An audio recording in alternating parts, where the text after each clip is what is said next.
লতা মঙ্গেশকর ও আশা ভোসলে ছোটবেলা থেকেই একে অপরের অন্তঃপ্রাণ। কিন্তু একটা সময়ে এই দুই বোনের সম্পর্কে ফাটল ধরেছিল। তাদের দুজনের মধ্যে কথা বলা তো দূরের কথা, এমনকি মুখ দেখাদেখিও বন্ধ হয়ে যায়। কেন এমনটা হয়েছিল এবং পরবর্তীকালে তাদের দুজনের সম্পর্ক কোথায় গিয়ে দাঁড়ায়, সবই তুলে ধরছি আজকের এই ছোট্ট ভিডিওতে। সো মিউজিক লাভার বন্ধুরা, ভিডিওটি শেষ পর্যন্ত দেখার অনুরোধ রইল। শুরু থেকেই পিতৃহীন হয়ে পথ চলা শুরু হয় লতা ও আশার। লতা ও আশাজি যখন খুব ছোট, তখনই বাবা দীননাথ মঙ্গেশকর চলে যান না ফেরার দেশে, মাত্র ৪২ বছর বয়সে। তার বাবা চলে যাওয়ার পর সংসার নির্বাহ করার জন্য এমন কিছু তিনি রেখে যাননি। এদিকে মা সুধামতী দিশেহারা হয়ে যান, কি করে ৫ সন্তানের ভবিষ্যৎ তৈরি হবে, এত বড় সংসারের হাল কে ধরবে, তাই নিয়ে তিনি একেবারেই দিশেহারা। আর এই পরিস্থিতিতে সংসারের এই গুরুদায়িত্বটা নিতে হলো বড় মেয়ে লতাকে। তখন লতার বয়স মাত্র ১২টা বছর। স্কুল যাওয়া বন্ধ হয়ে গেল লতার। প্রাতিষ্ঠানিক শিক্ষা নেওয়া হলো না তার, কারণ লতার থেকে ৪ বছরের ছোট বোন আশা দিদিকে ছাড়া কিছুই বুঝতো না। ঠিক তেমনি দিদি লতাও বোন আশাকে ছেড়ে কোথাও যেতেন না। স্কুলে যেতে হলে বোন আশাকে সাথে নিয়ে যেতেন, কিন্তু একদিন স্কুল কর্তৃপক্ষ জানিয়ে দিল বোনকে স্কুলে আনা যাবে না। তাই লতাও ঠিক করলো স্কুলে সে আর যাবে না। বাবার মৃত্যুর পর এভাবে ১ সপ্তাহ কেটে গেল। তারপর লতা চলে গেলেন পেহলি মঙ্গলাগাঁও নামক মারাঠি ছবির শুটিংয়ে। আর এই মারাঠি ছবিতে গান গেয়ে অভিনয় করে লতা শুরু করলেন তার কর্মজীবন। এদিকে বোন আশাও পরিবারের দিকে নজর দেওয়া শুরু করলেন। পরিবারকে বাঁচাতে বোন আশাও দিদি লতার সঙ্গে কাজে যোগ দিলেন। আর মাত্র ১০ বছর বয়সেই তিনি একটা মারাঠি সিনেমাতে গান রেকর্ড করার সুযোগ পেলেন।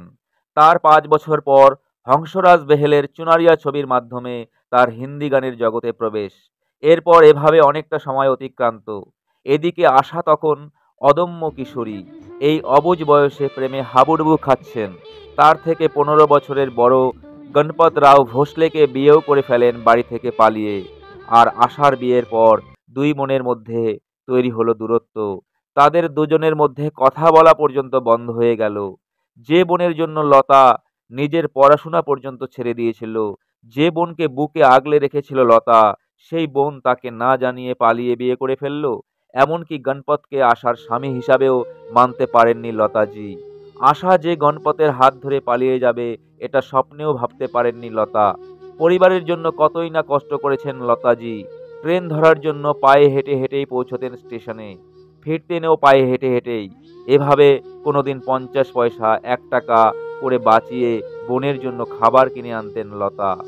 আশা তাদের কথা, পরিবারের কথা একবারও ভাবলই না, শুধু নিজের স্বার্থটাকেই বড় করে দেখল।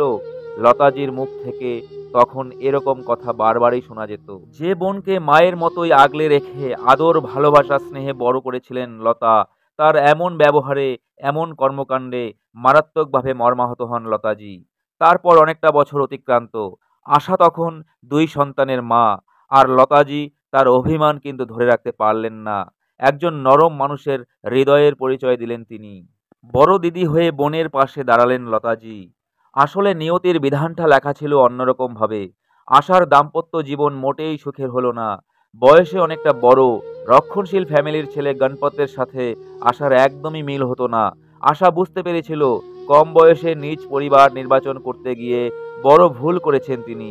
এরপর একদিন অন্তঃসত্ত্বা আশাকে ঘর থেকে বের করে দেওয়া হলো। আশা সেদিন দুঃখে কষ্টে জর্জরিত হয়ে আর স্বামীর ঘরে ফিরে যাননি। সন্তানদের নিয়ে এক কাপড়েই ফিরে আসেন মায়ের কাছে। আর সেদিন দিদি লতাও আর মুখ ফিরিয়ে থাকতে পারেননি। এরপর আবার তাদের পথ চলা শুরু হলো একসাথেই। এটা ঠিক, পেশাগত জীবনে তেমনভাবে হয়তো সুবিধা পাননি আশাজি। তখন হিন্দি ছবির গানে রাজত্ব করছিল লতা, নূরজাহান, গীতা দত্তের মতো শিল্পীরা। এনারা ছবিতে গান গাওয়ার পর যদি অবশিষ্ট কিছু পড়ে থাকতো, সেগুলি দেওয়া হতো আশাজিকে। কিন্তু আশাজির কণ্ঠের মাধুর্য কারো থেকেই কোনো অংশে কম ছিল না। আশাজি তার পণ্ডিতের কথা অনুসারে বাণিজ্যিক গান ছেড়ে ক্লাসিক্যাল গান শুরু করার পর সফলতা পান। আর এভাবেই তৈরি হতে থাকলো লতা আশা দুই বোনের আলাদা ইতিহাস। সো মিউজিক লাভার বন্ধুরা, ভিডিওটি ভালো লাগলে অবশ্যই লাইক করবেন। সবাই ভালো থাকবেন। নমস্কার, দেখা হচ্ছে পরের ভিডিওতে।